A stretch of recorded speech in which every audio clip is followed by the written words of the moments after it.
नमस्कार दोस्तों, tax doctor YouTube channel पे आपका स्वागत है।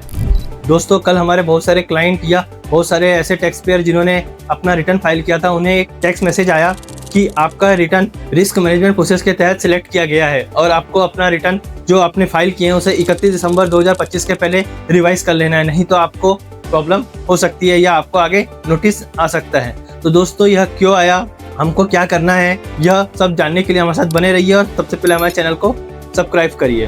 तो दोस्तों, कल जो इनकम टैक्स डिपार्टमेंट के द्वारा रिस्क मैनेजमेंट प्रोसेस के तहत जो आप लोग को टैक्स मैसेज आया है, यह क्यों आया है, इसके 3 या 4 कारण हमने सॉर्ट आउट किए हैं कि जिनकी रिफंड है वह एक सीमा से ज़्यादा है, या पिछले साल जो उन्होंने रिफंड क्लेम किया था इस साल जो रिफंड क्लेम किया है उसमें बहुत सारा डिफरेंस है, या उन्होंने कुछ फर्जी या फेक डिडक्शन क्लेम किया है, या डोनेशन गवर्नमेंट पार्टियों को दिया है, या कई और ATGG के तहत लोगों को डोनेशन दिया है। इसके अलावा आपने जो AIS होता है, जो इनकम टैक्स रिटर्न होता है, इसके बीच में कुछ डिफरेंस है।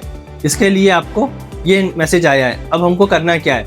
सर, ये तो सिर्फ एक मैसेज आया है, इनकम टैक्स डिपार्टमेंट ने हमको कोई भी डिटेल नहीं भेजा है, इसका कोई नोटिस नहीं आया है, ना इनकम टैक्स द्वारा हमको जो मेल किया गया उस पर कोई डिटेल है, या कुछ लोगों को तो कुछ मेल भी नहीं आया है। तो यह जो मैसेज है ये पिछले वर्ष भी लोगों को प्राप्त हुआ था, और इसमें जब जिनको आया था उन लोग के उसमें एक ऑप्शन आया था कि हाँ, अगर आपने जो भी चीज़ किया आपने सही किया तो उसको यस कर दीजिए, नहीं तो नो कर दीजिए। पर ऐसा इस बार नहीं आया है। अगर आपको डाउट हो तो एक बार अपने इनकम टैक्स में लॉगिन करिए। लॉगिन करने के बाद जो वर्क लिस्ट होती है वहाँ पर आप एक बार चेक कर लीजिए कि आपको वहाँ पे अदर इंफॉर्मेशन या वर्क करने के उसमें कुछ दिया तो नहीं है नोटिस।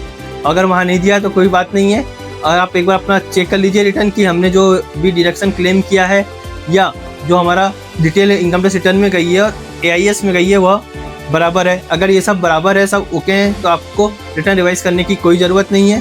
हाँ, अगर उसमें AIS में या इनकम टैक्स रिटर्न में आपको कुछ डिडक्शन या कुछ भी कहते हैं अमाउंट में फ़र्क दिखता है तो अपना रिटर्न रिवाइज कर लीजिए। हाँ, अगर आपको ऐसा लगता है कि आपने जो डिडक्शन क्लेम किया है वो भी कुछ मिसप्लेट है तो आप अपना रिटर्न रिवाइज कर लीजिए। इनकम टैक्स डिपार्टमेंट आप पे कोई भी कार्रवाई नहीं करेगा। धन्यवाद।